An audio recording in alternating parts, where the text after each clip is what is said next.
Hello, listeners. It's Kyla. I'm here to tell you about Code Whack, a podcast that shines a light on the callous American healthcare system and what can be done about it. It reveals the healthcare hassles that threaten peace of mind, financial security, and at times, patients' very lives. Hosted by Brenda Gazar, you'll hear interviews with the sharpest minds in healthcare advocacy. Listen to Code Whack wherever you get your podcasts or by going to codewhack.libsyn.com.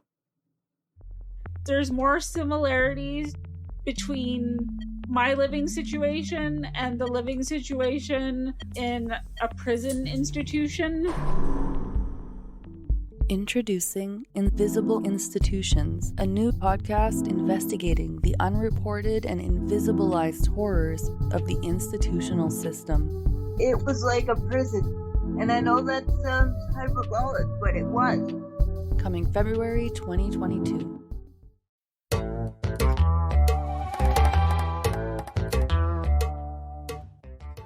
Welcome to Pullback, the podcast that digs into the ethics behind everyday choices. We are a proud member of the Harbinger Media Network, and you can check out our partner shows at harbingermedianetwork.com. I'm Kyla Hewson, and I'm here with Kristen Pugh. Hello. And today we are joined by another member of the Harbinger Media Network family, Paris Marx, the host of Tech Won't Save Us, a weekly podcast that critiques the worldview of Silicon Valley. Paris has been published by NBC News, CBC News, Toronto Star, Jacobin, Tribune, OneZero, Canadian Dimension, and loads more. You're everywhere. All over the place.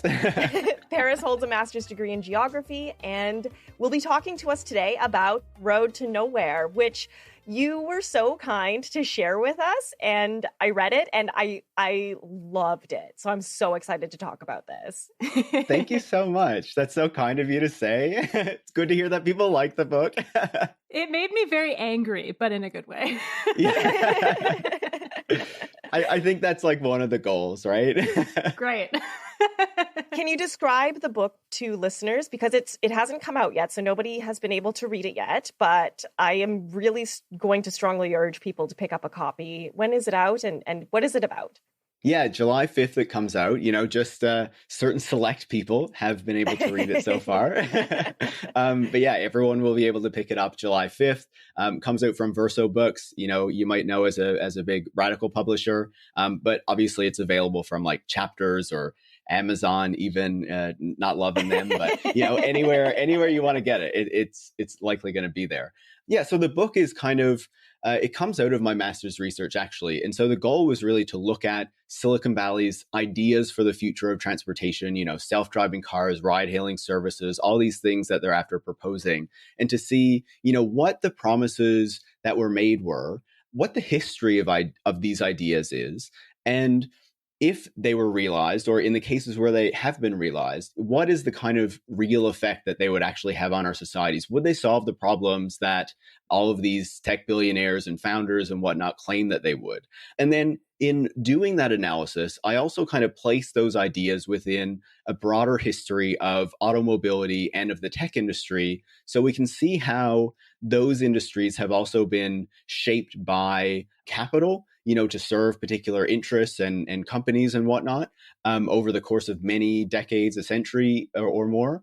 And then obviously I end the book, it is a radical book, it is a left-wing book with a vision for a different kind of future of transportation that is more collective and really oriented toward addressing the goals that many of these tech companies say they're going to address and then don't actually follow through on. Yeah, I was reading this book and the whole time I was like, I love the shade cast on Elon Musk. And Uber in particular. You really called them out in a big way, which that is deserved. Uber is a company that I always was uncomfortable with, but you laid out the problems with Uber in such a great way that I was shaking my head the whole time and I was highlighting stuff. I was like, fucking Uber. But the whole time I was just waiting. I'm like, okay, yeah, but what does Paris want to see next? Because this is so depressing. How can we fix it? And then at the very end, it delivered, and I got to read that right before we came in on this recording. So I'm on an up note now.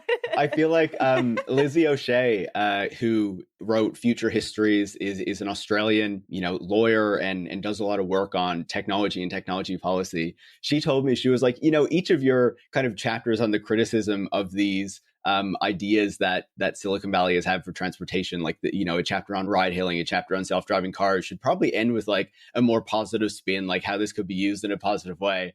And yeah, that's not really what I did. I kind of waited until the end of the book to lay out like a broader, more positive vision. So yeah, you get a lot of negative throughout the book itself, but then hopefully, yeah, you get something positive at the end. Well, I also like the approach that like you really tied in history. This idea that a lot of the stuff that's going on isn't actually, I mean, it's new to a certain degree, but we've had these fights before. Yeah, and like the way that you really approached the idea that, like, sure, sometimes people are just anti-technology and it doesn't make sense and they want to keep things for the status quo because status quo is benefiting them. But I like the way that you kind of turned that around and we're saying basically like, not all technology is good and maybe we should push back a little bit more. Like we shouldn't have this inherent idea that technology is progress and it can't be stopped, Yeah, I think we generally have this idea that technology is like inherently a good thing, and that when technology moves forward, that is equivalent to social progress and society moving forward. And part of the book is picking up on these ideas that try to challenge that, and that say, like, actually, when we do develop these technologies, we should make sure that those technologies are actually in service of the public and, delivering the things that we actually want to see, instead of just trusting that simply because a technology exists or a technology is implemented in a new kind of way, that is naturally a good thing. Because I think that our experience with Silicon Valley, particularly in the past decade or so, has been seeing that we kind of let the kind of ball of critical thought like drop when it comes to technology. And then, like, particularly, we kind of had this moment around 2015-16 where I think there was a bit of a wake up call, like, wow, instead of just like kind of boosting this industry and thinking like everything with Silicon Valley and tech is positive, we have kind of ignored all of the negative things that have come of that, and that we just kind of let exist because we wanted to believe in the positive vision. And now we are having to try to reckon with that still to this moment, right? Yeah, I think for me, the starkest example of that in your book was the story about Elon Musk's loop idea.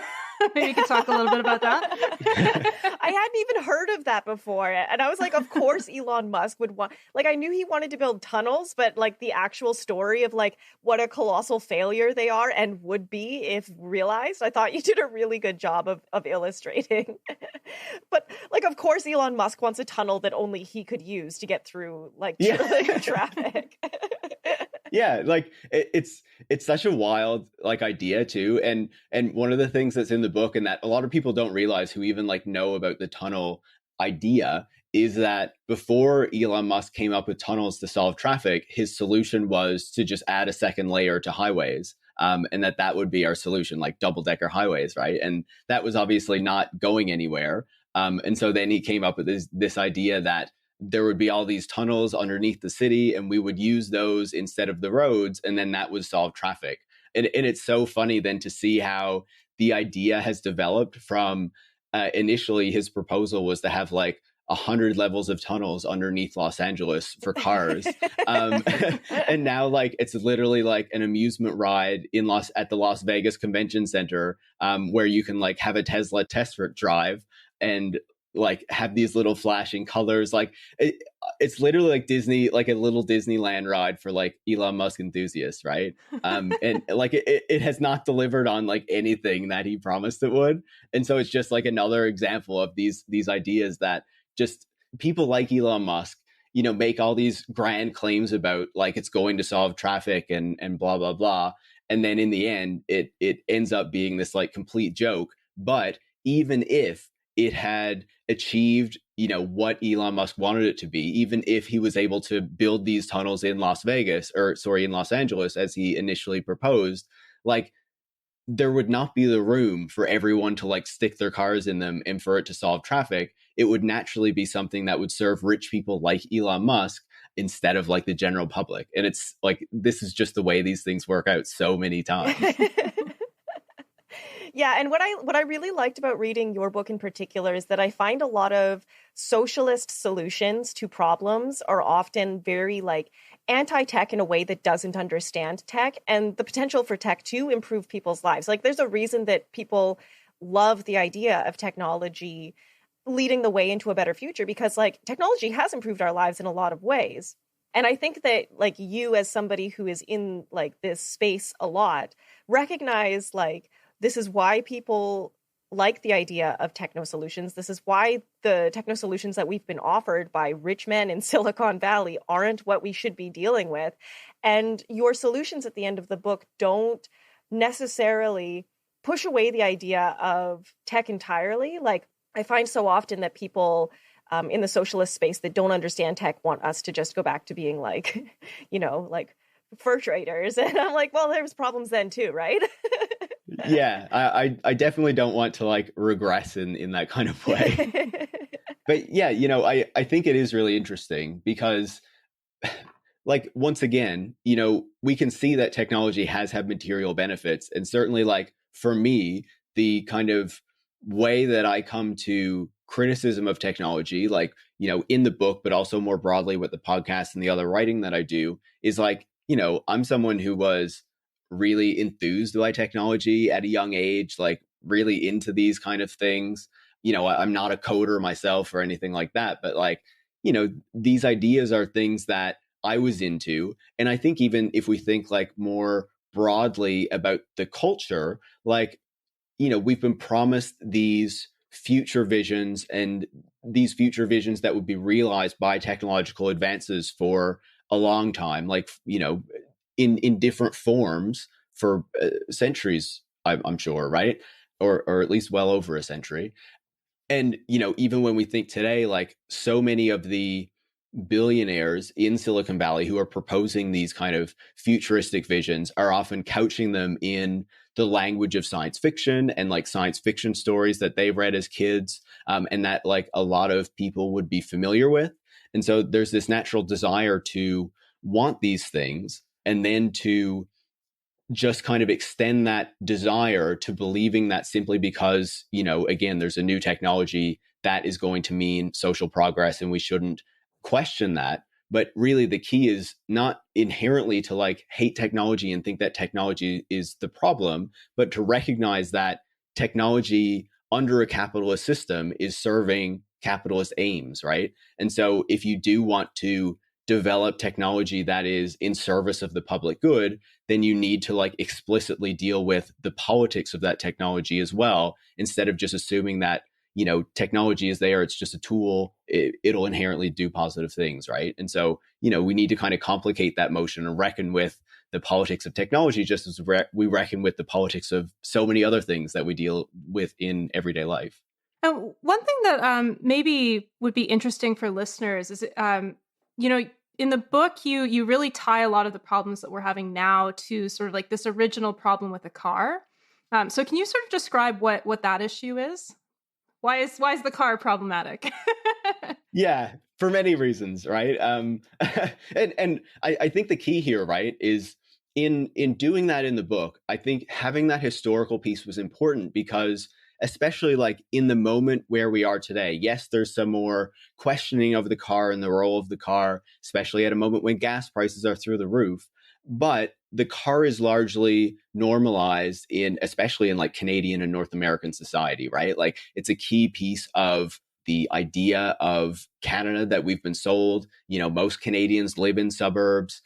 So this is, you know, very much what people are used to. And the idea for a lot of people that you tell them that like they should get rid of their car or that they should use transit instead of a car, like it's kind of unimaginable because those alternatives or even the experience with something like that really isn't there for a lot of people, right? And so I think then unpacking the history is important to realize like where these problems actually come from, why traffic is like inherently linked to the fact that we all have to drive these cars. And so, you know, automobility and you know, our use of cars really comes out of the late 19th century, early 20th century, that's when these really start to be used and introduced on American and Canadian roads. And at the time, the way that we get around is very different, right? The way that our communities are constructed is very different because people are either living in really rural areas or they're in these cities that are much more closely packed together. So, you'd walk, you'd take a bike, you take the electric streetcar if you're in a bigger city. You might take a horse-drawn carriage, depending on, what class you are or where you live or what have you, or, in rural areas, certainly as well. And so the car enters the picture and is very different from what exists at the time, in particular because it goes faster than things that already exist, especially as it develops quite rapidly, right?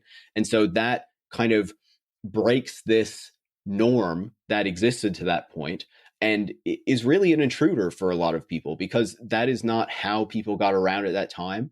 And so as we see the car begin to proliferate and more of them come onto the street, there isn't really the room for them because the street isn't set up according to those norms.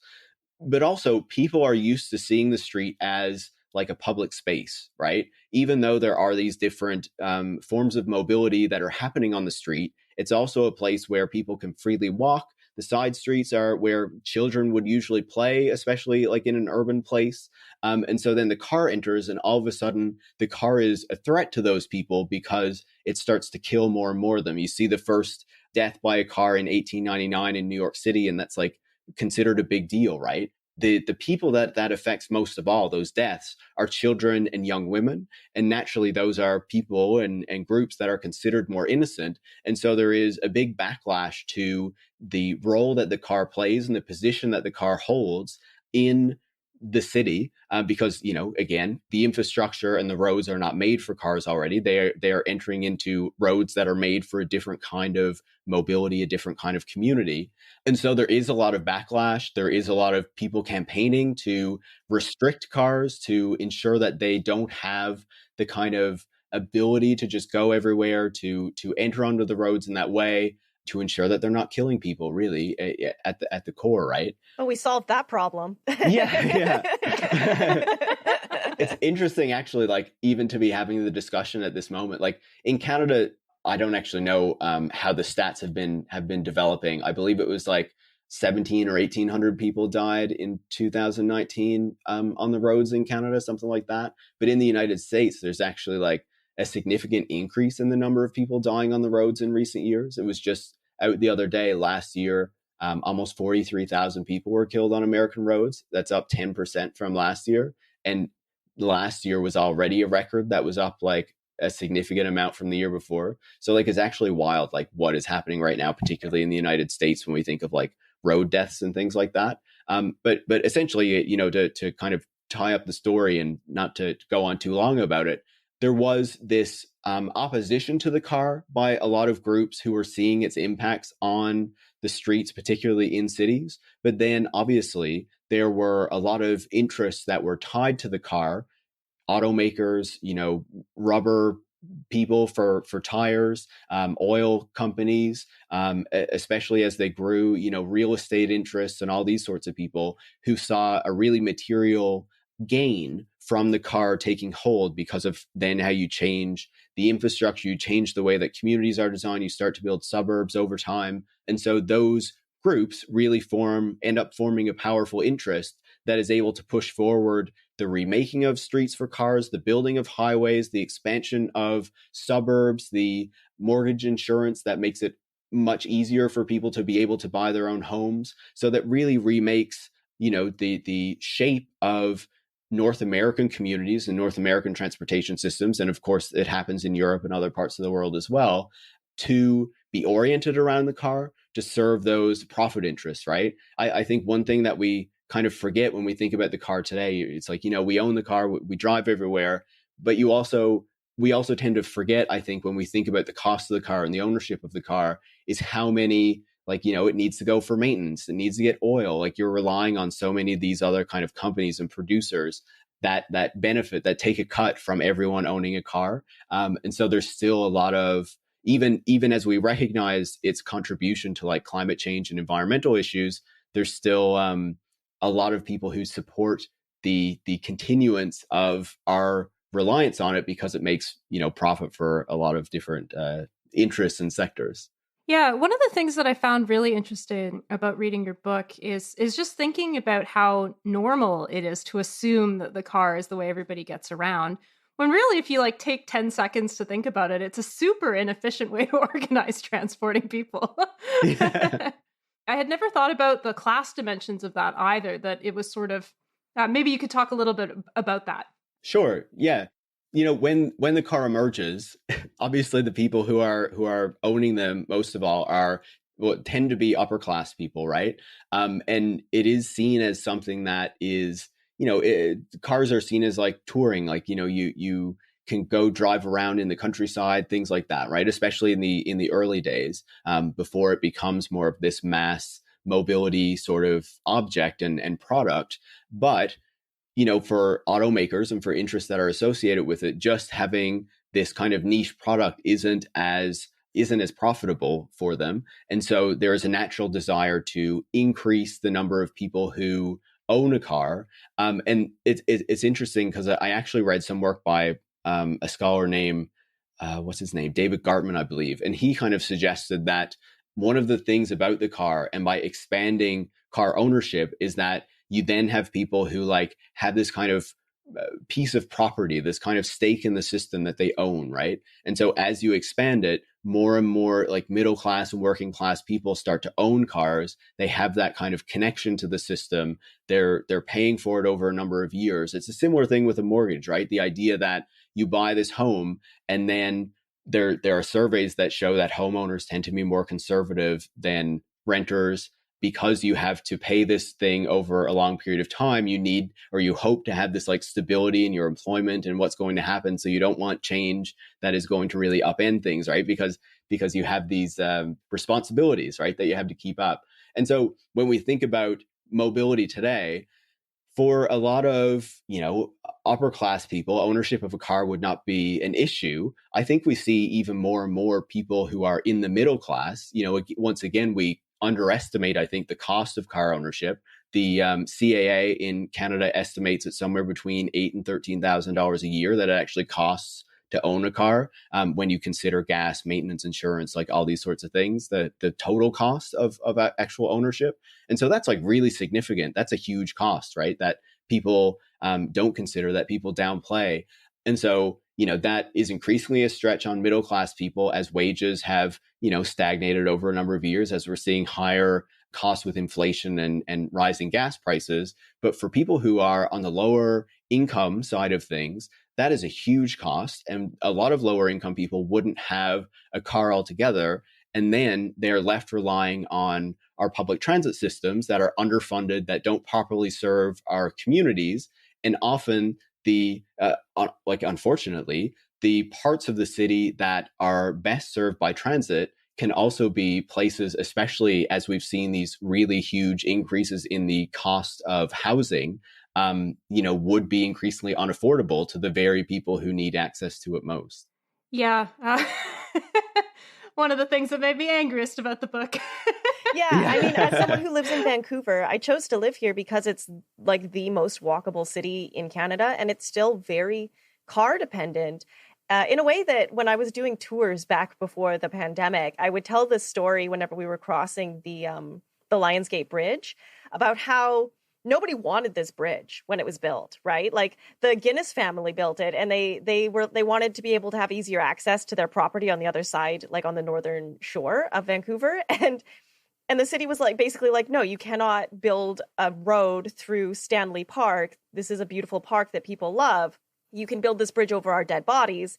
And then the Great Depression came, and suddenly they needed to make jobs for people, and the bridge would have been a big job. But originally they called it a bridge to nowhere, right? And originally they built it with the idea that there would be 3 lanes, one for one direction of traffic, one for the other direction of traffic, and one for stopping to take photographs, because the only people taking the bridge would be people who were on a joyride, basically. And it's just that's so wild. Yeah, and now it's one of the busiest bridges probably in all of Canada. And if you stop to take a photograph in your car, you would die. That's really fascinating, though, because it does make me think, like, the book that deals a lot with the United States, right? The United States is, really where car ownership and car dominance is most prominent, but also where the tech industry is most prominent. And so, it's also a bigger market than Canada for book sales. um, yeah. but it's interesting because down there as well, like in the pre-Great Depression, like there are these proposals for road systems and for like urban highway systems that are more multimodal, that are not just for cars, but that are for buses and streetcars and things as well, for trucks, and that are arranged in a way that are more suited toward like urban priorities. But then what happens is that, once again, the Great Depression happens, the cities don't have the money to build them anymore. And so then the planning and thinking about highways gets like reoriented towards state and federal goals. And so then it's like, we're not really concerned about, the health of the city and what is necessary for the city. It's rather connecting the cities and what's good for like rural areas and expanding economic opportunities and access and things like that. And so like it completely upends the ideas of like how a highway should be constructed to like the ideas that we have now. Yeah. So it's interesting how these kind of, just happenstance things, like just things that happen that you don't expect to happen, can then completely alter like priorities that governments have, I guess.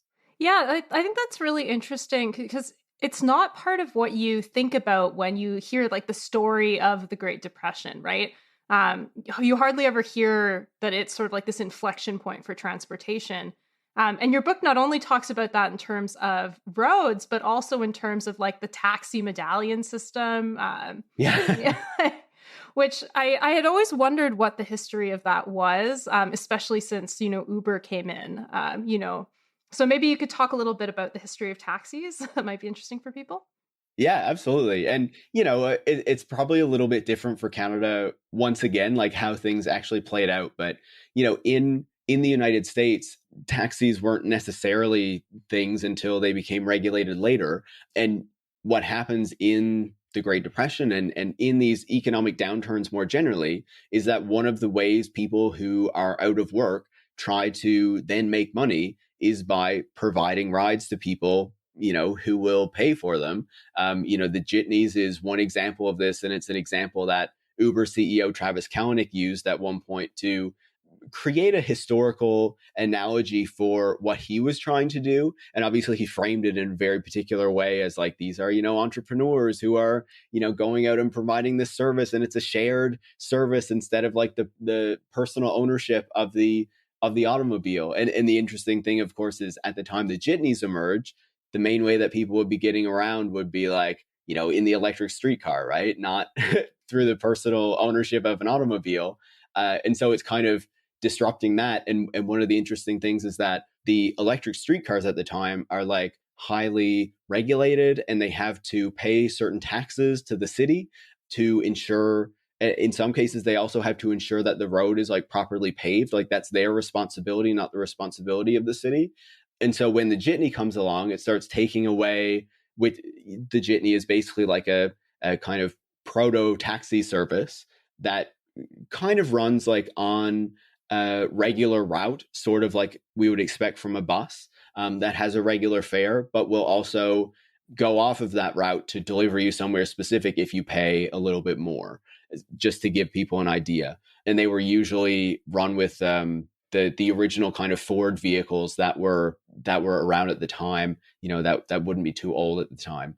And so basically it disrupts the electric streetcars kind of dominance over transportation, and also makes it more difficult for them to deliver those benefits to the city that residents are expecting, because it's more difficult then to deliver the tax revenue that provides that. And so the jitneys are kind of disorganized, right? The people who provide them don't have like a collective organization. It's just people who happen to be out of work and who then started to provide this service to people, this taxi-like service. And so it's very easy then for the electric streetcar companies who, are powerful players in these cities to come together, to work together, to ensure that the jitneys get regulated quickly.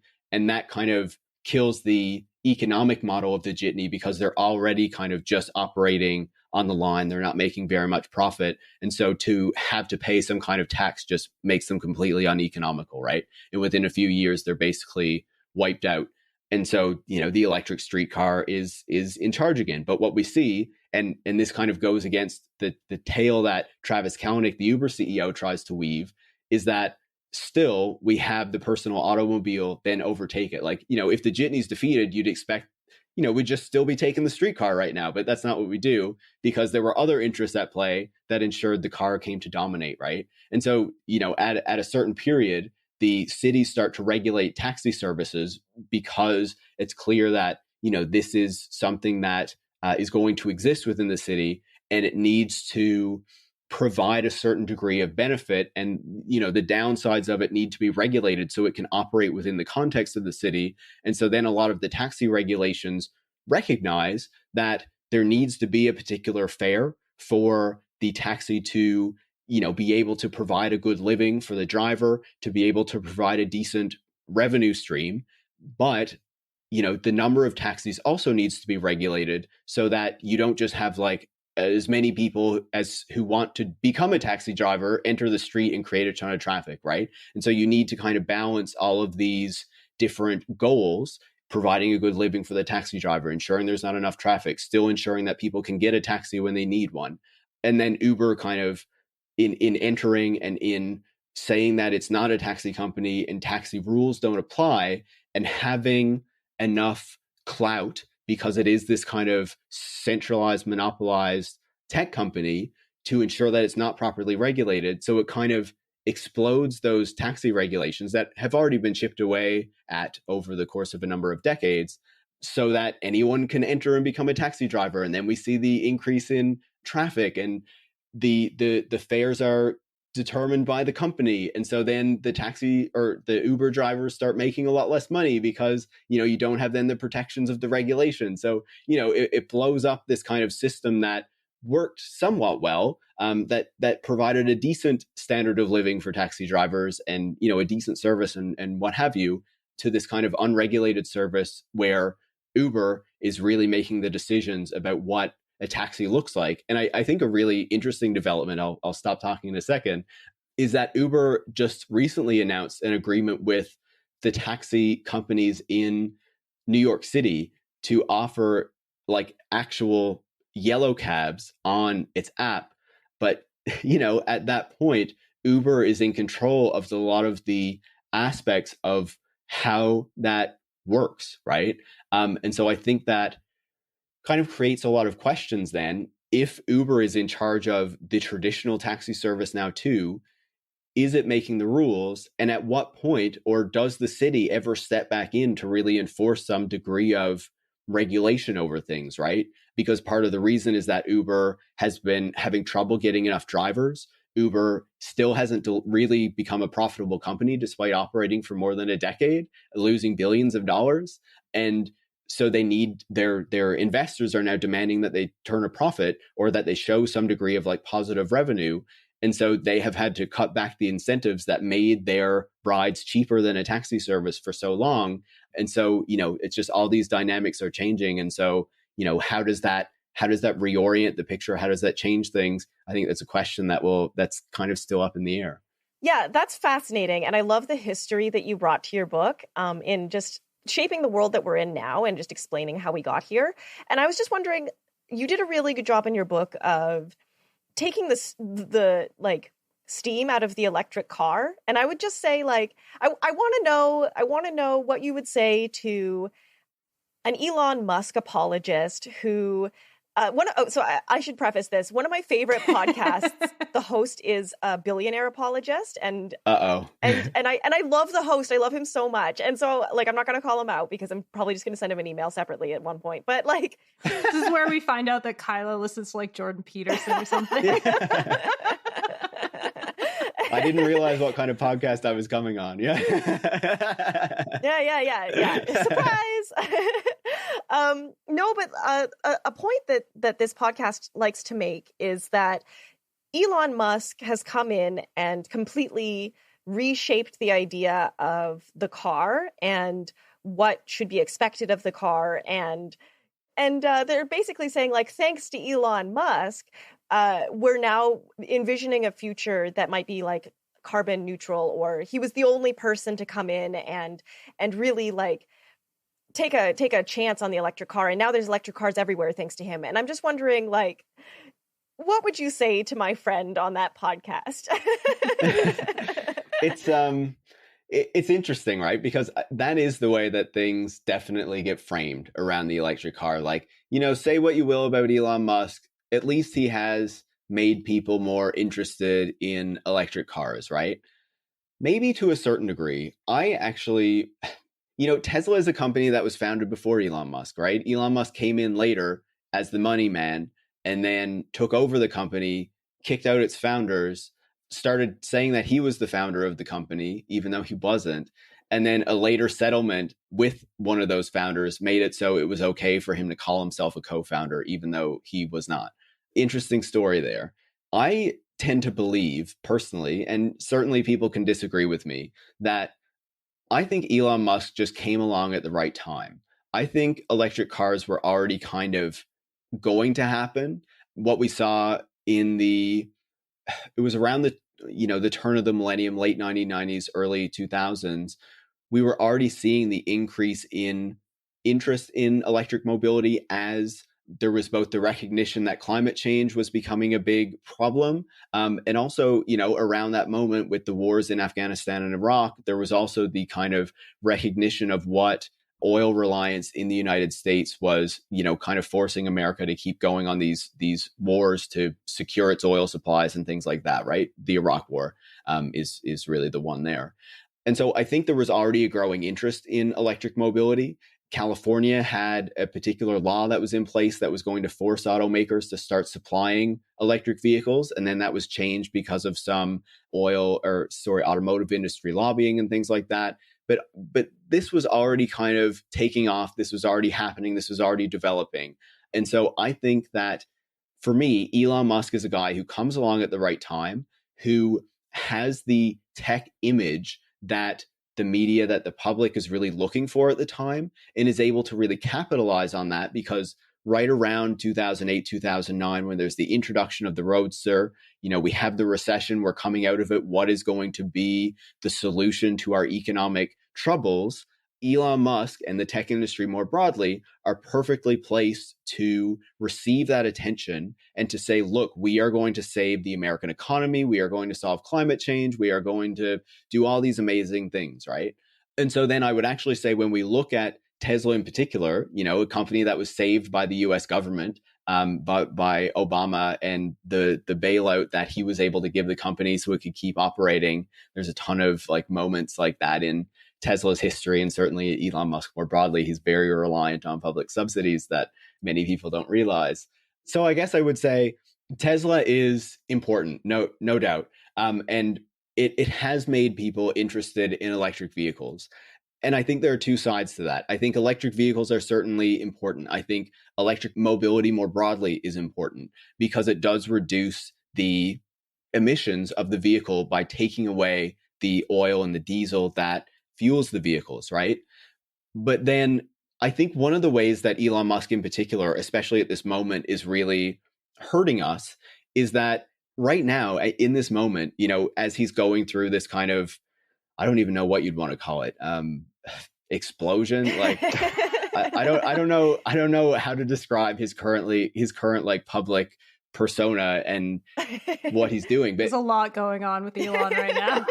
Yeah, there's a lot. Yeah. But one of the things he says, and we saw this recently in a text exchange that he released with Bill Gates, and he said it the other day when Elon Musk was kicked out of the S&P 500's group of ESG companies or whatever that is, about environmental and companies that care about environmental goals and social goals and human rights and things like that. Was that he says that Tesla is the company that has done the most in the world to solve climate change or save the environment or whatever. And that is based on the belief that electric vehicles are this huge change from the kind of transportation system that we've known and really going to solve this problem of climate change, right? And when we look at Tesla, what do we see in that electric car company? It is a luxury vehicle company that, and these vehicles are primarily owned by higher net worth individuals who would have multiple vehicles that they would be driving. And so, the actual emissions impact of a Tesla vehicle would be comparatively lower because of that, because it wouldn't be replacing all of the kilometers or miles driven of a fossil fuel vehicle, because someone is using multiple different vehicles, and the initial emissions, the production emissions of an electric car are much higher than a fossil fuel vehicle because the battery has a really high emissions footprint, right? And you bring that down by using it for a longer period of time because the actual energy that you use to power the car is lower, right? But the issue there is that electric vehicles are not like the silver bullet solution that someone like Elon Musk or a lot of Elon Musk supporters present. And that's not to say I hate electric vehicles. That's not to say I think we should all keep relying on fossil fuel vehicles. It's to say that the real sustainable mobility switch is not to replace every fossil fuel car on the road with an electric vehicle, but to start getting more people to take public transit in a really significant way. And that is something that Elon Musk has not only opposed, he said that public transit is somewhere where you'll run into serial killers and where you'll be unsafe. It's not something that is convenient or reliable. And he's even tried to have transit developments or trains defeated and not built because, again, he wants us to keep being reliant on a car. And so I think that even if early on he had this positive impact by making people interested in electric cars, I think that has turned negative by continuing to make us believe that electric cars and luxury electric cars in particular are like the solution to our climate problem, and that public transit sucks and we shouldn't want to take it and we should be driving Teslas. I think that's a really serious problem. Yeah, like just because Elon Musk would probably get stabbed if he was on a bus doesn't mean the rest of us would. You can understand why Elon Musk doesn't want to take transit, yeah. But that's not really healthy for our society. There's this quote that goes around sometimes. I believe it's by like a mayor in Colombia or something like that. And he says like I'm not going to get the quote exactly right, but it's something like a healthy society is not where like everyone has a car, but where like rich people take public transit, like, as well as the poor people, right? And, that's just not something that Elon Musk would ever support or want us to realize, Yeah, because he wants to escape to his moon colony. Yeah. Yeah, I liked how you drew on Elysium, that movie that came out a few years ago, as an example of like what the techno elite would love to see. Absolutely. And the thing is, like, will we ever get the space colony? I don't know, but they would certainly love to build like, a rich society that is like carved out from the rest of society. And I would argue that we already sort of see that taking place to a certain degree. Like, yes, they still get stuck in traffic like everyone else, unless they're taking like a helicopter to where they're going. Or like the other day, we saw Elon Musk's private jet fly from San Jose airport to San Francisco airport, a 9-minute flight, I guess, so he could skip traffic or something. But, these rich people already have their gated communities where they're separated from everyone else. They already have their own private air terminals where they don't need to talk, be in the airport with everyone else or wait to board or anything. There's already kind of a private infrastructure for rich people that has been built up in a way that a lot of people wouldn't even realize. And I think you can see like a lot of their ideas for the future as just kind of, even though they present it as something that serves all of us, it's really about kind of further entrenching this separation of them from us, and allowing them to live in a way that like most people in the world would never be able to imagine, as the rest of us have to deal with the consequences of that very world that they're creating. Yeah. And I mean, one of the ideas from the book that I found really interesting was this idea of the like Shutin economy. So like the extension of that model to like a slightly wider swath of society. I wonder if you could talk about that a little bit.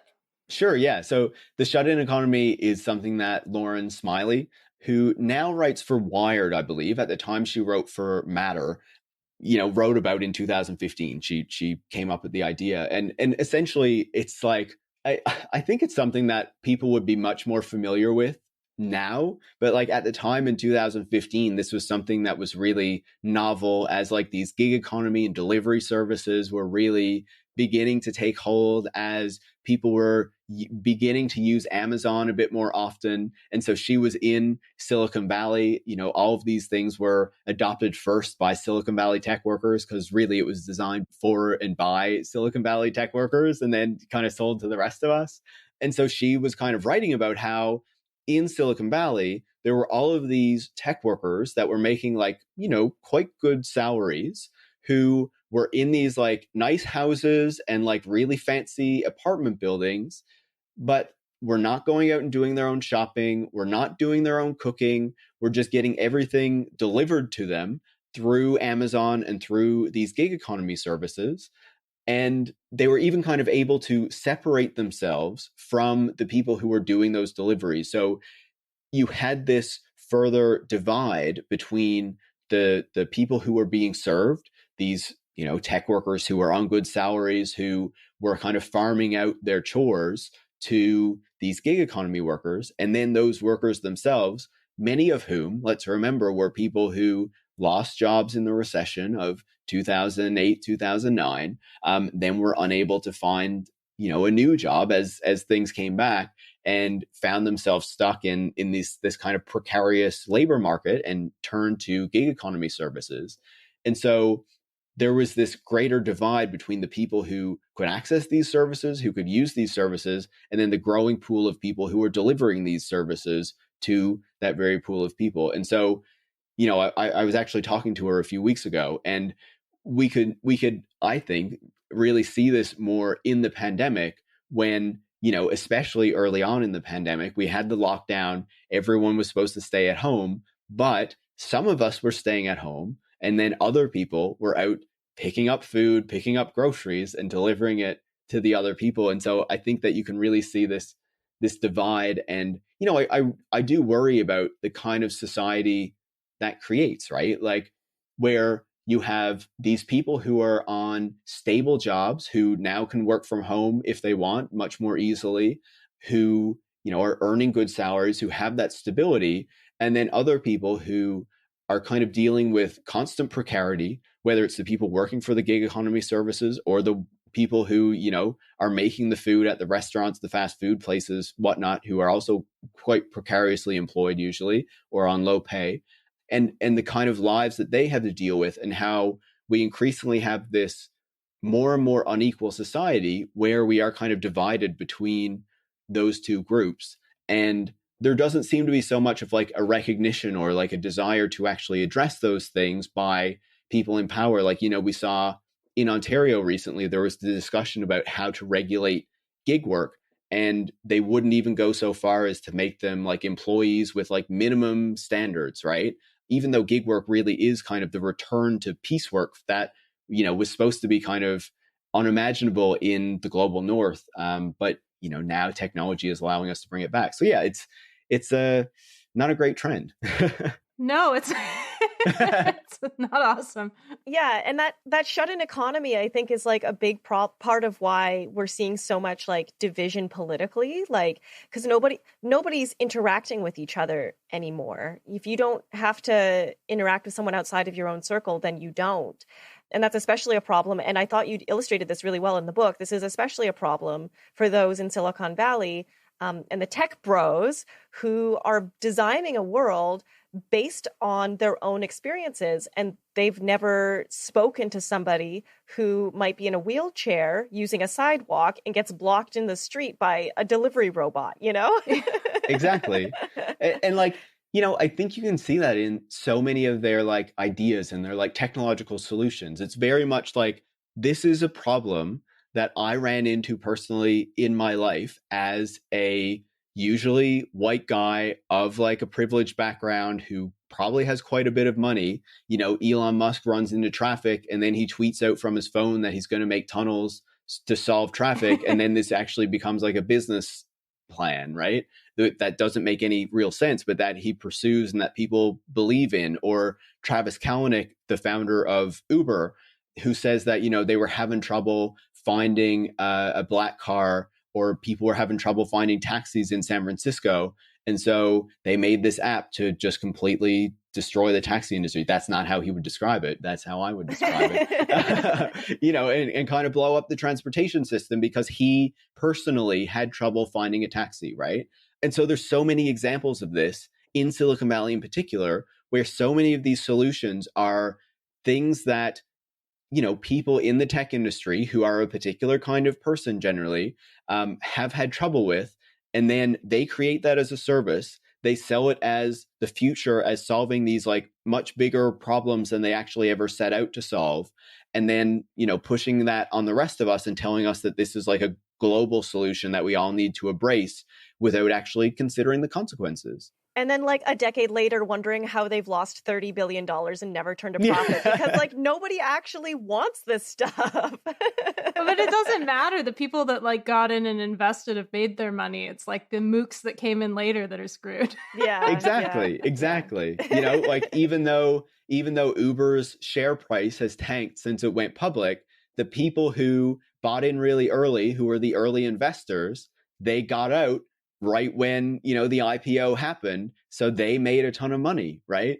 And so it doesn't really matter to them if the company was unprofitable for all this time, because of the mechanisms of the stock market and how all this stuff works, they made their money. Yeah. And I mean, like, we could talk about how Uber's never really made a profit. We could talk about like Loop and how ridiculous the idea was. Or even just like the bird scooters that are sort of parked everywhere. But why is it the case that we get so like ensorcelled by these tech companies when a lot of times if you like spend a little bit of time picking it apart, like it's pretty obvious that the solutions were never really going to work, at least for most people. Totally. It's so interesting, and it's kind of perplexing in a way, right? In the sense that like it really was obvious if you really dug into it, and if you people who had knowledge of like the transportation industry and how transportation works, a lot of them, when they looked at these proposals, could very clearly see the holes in them, like very early on, right? And it's a lot of people in the tech industry who have no prior experience in transportation or in so many of these industries that they quote unquote disrupt, who just imagine that things work in like a much more simplistic way than they actually do. Or, not that I hate journalists or anything, but like, especially early on, as a lot of these ideas were being proposed, as these companies were being founded, there were people who reported on them who were tech journalists who also didn't have that kind of knowledge of the sectors that they were entering into. And also a lot of them who didn't really have the curiosity or, let's understand how the economics of journalism works right now. They weren't given the time and the space to learn that because they needed to churn out stories and whatnot. And so there was, as we talked about earlier, in the conversation, there was just this desire to believe that technology would bring us this progress, right? Especially with these companies that emerged post 2008, because, the economy was in the tank. We needed jobs. We needed economic growth. What was going to bring that? Technology companies, the Silicon Valley. And so we needed to trust them, to believe in them. We couldn't question them because, that was going against our own interests, the jobs, the economy, blah, blah, blah. And so we needed to believe in them. We needed to believe that technology could deliver these things, and then the consequences and the realization came later. And I think it's really interesting because in this moment as we talk, we're seeing the tech industry and the bubble kind of deflate. I'm not sure we've seen it really crash yet. In some companies, like, we saw a big drop in Facebook a number of months ago. Netflix notably has crashed recently. Uber's share price is way down. A lot of companies like eBay and Shopify have seen big declines recently. Not the Canadian darling Shopify. Yeah, exactly. But I think there's this question of like, these companies have been able to lose a lot of money for a long time because interest rates were low and because money was easy to access. And now we're entering this period where interest rates are rising and money is not as easy, right? There was a particular environment that allowed these companies to thrive, even though they weren't making money. And as we enter into this new period that isn't defined by those same economic and monetary realities, could a company like this still make it? Would they have to act in a different way? And what is that actually going to mean for the companies that have been able to go on this long, like an Uber, and how are they going to have to change? And as I said, like, we're already seeing Uber having to say it's, cutting back, it's going to show a profit, it's cutting its incentives. So there's already this shift kind of happening. But, will they survive? What will they look like in a time when they actually need to prove they can make money? I think it'll be interesting to see. Yeah. And I mean, I guess maybe it's a little bit trickier with Uber because in most places, taxis do still exist. So they have a competitor. But this sort of switch was making me think a little bit about what Google started to have to do during the financial crisis, when they were sort of pushed by their investors, you need to make a profit. And it really led to a predatory business model. So do you think that's what's going to happen for consumers? And if so, like, how do we fight back? Yeah, like, it's hard to say for sure, but absolutely, like, Google said it was not going to be evil. Then it embraced the ad model, right? The advertising model. And then as it continued down that road, it just became more and more evil because it had to deliver to shareholders, not, to the public and provide a public good, right? And so we've seen a ton of like really terrible things that Google has done over the years as a result of that. And so, I think the thing is, Silicon Valley and tech companies really want us to believe that they can make a profit, they can make a lot of money. In a lot of cases, they don't even make a profit. But, ones like Amazon and Google and whatnot, they can make a lot of money, but they can also do social good, right? That's a really key part of their branding, especially like post 2008, 2009. A lot of them were all about community. Airbnb, it was all about promoting community. Facebook, this was a place to promote community. But actually, these are capitalist companies and they have particular incentives. And really, at the end of the day, it's about increasing their power and also, extracting as much money as possible in whatever way that they can. In the case of Uber, deregulating taxi industries, attacking the rights of workers, in a broader way beyond taxis with, the gig economy and everything that came out of that. And so, in terms of how you fight it, like, that is a more difficult question. I think that we are seeing more organizing among tech workers, which I think is really positive, because, naturally they are the ones who are creating these services, developing these products. And so if they are radicalized or at least pushing back on the worst aspects of it, I think that's a huge help. I think that increasingly we're having people kind of waking up to the issues with the tech industry. And there's possibility of like broader action because of organizing that has happened for a number of years. Like when we look at potential antitrust action and competitive competition law cases and things like that could be leveled against tech companies to try to certainly take down their size and the power that they have like in the marketplace, but also to try to rein in some of the things that they have been doing that are particularly harmful to people when you think about the data collection, how the data is used, the way that algorithms are used to amplify certain content on social media. And so, yeah, there are like a whole load of things when you think more broadly about technology. But again, as we were talking about earlier, like when we think about the politics of technology, I think even recognizing like there are things that we can do in the short term to hopefully try to blunt the worst aspects of this. I think in the end, there also has to be this realization that tech under capitalism is always going to have particular drivers, right? Particular motivations that it's serving. And those are not the public good. Those are control and profit. And until that larger structure is changed, there is always going to be this desire to have tech be used to achieve these goals. And that's just the way it works, unfortunately. So I guess more powerful role for the state, so maybe some more public utilities. in the digital spaces and things like that.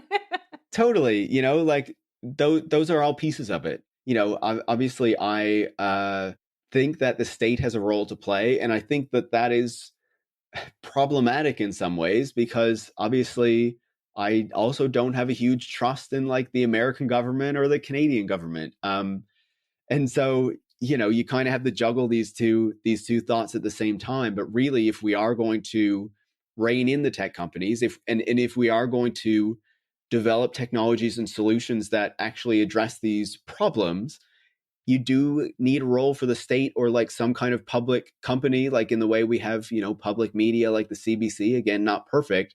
But if we had public technology being developed, and, if we're talking about the transportation space, again, as we've been talking about in this conversation, what we need is not like more and better cars with better technology and, electric cars and things like that. What we really need is, once again, the state to step in and provision the public transit and the rail and the things that we need to actually ensure that mobility is provided as a right for everybody, but also to ensure that, we're meeting those climate targets, instead of just thinking about how electric cars will be an economic driver because it creates manufacturing jobs, it creates more mining jobs, it ensures that people are continuing to buy their own personal vehicle, which drives economic growth and, again, has a whole load of companies that are reliant on it. Like when you think about the larger implications, the systemic implications, like, yes, an electric vehicle makes more sense from that standpoint because it drives economic growth and economic activity in this way, in this very direct way. But if we're thinking about what's actually, best for the public, best for our communities, best for the environment, it is these collective solutions that you do need the state to enact. Yeah. All right. I'm going to jaywalk more. That's my... Amazing. I think that's a really good place to end this episode, with an idea of what we kind of need to look at for the future, especially for transportation, which is an industry that will rapidly change in the next decade as climate change becomes more and more of a topic for more and more people. So thank you so much for joining us today and for talking to us about your book and for lending us an early copy of it. I love it. I think everybody should read it. And I'm excited to go pick up like a copy of my own when it hits shelves. Did you want to plug anything else other than, obviously, everyone should be listening to Tech Won't Save Us? Yeah, I think those are the main things. Like, thank you so much for having me on the show and the great conversation and, like informed questions about the book. Obviously, I really appreciate that after working on it for such a long time. But yeah, if people could listen to the podcast, and obviously if they are interested in checking out the book, they can pre-order it from Verso directly, or as I said, anywhere else that people get their books, it should be available. Amazing. And if people want to follow you on Twitter, you're at Paris Marx, just like the city and the socialist. Yeah, exactly. And people can find us on Twitter at Pullback Podcast. You can leave us a voice message in the link below. I'm going to plug it every time, Kristen. I think it's delightful. Kyla's all about the voice messages. Maybe I should add that feature onto my show. I mean, nobody has sent us one yet, so there's no harm in it, Yeah. I'm pretty sure the first one we get is going to be like an alt-right, like woman hater, but the palm oil trolls. Yeah, palm oil trolls. The only trolls we've ever had so far. Thanks for listening, everyone. We will catch you on the next episode.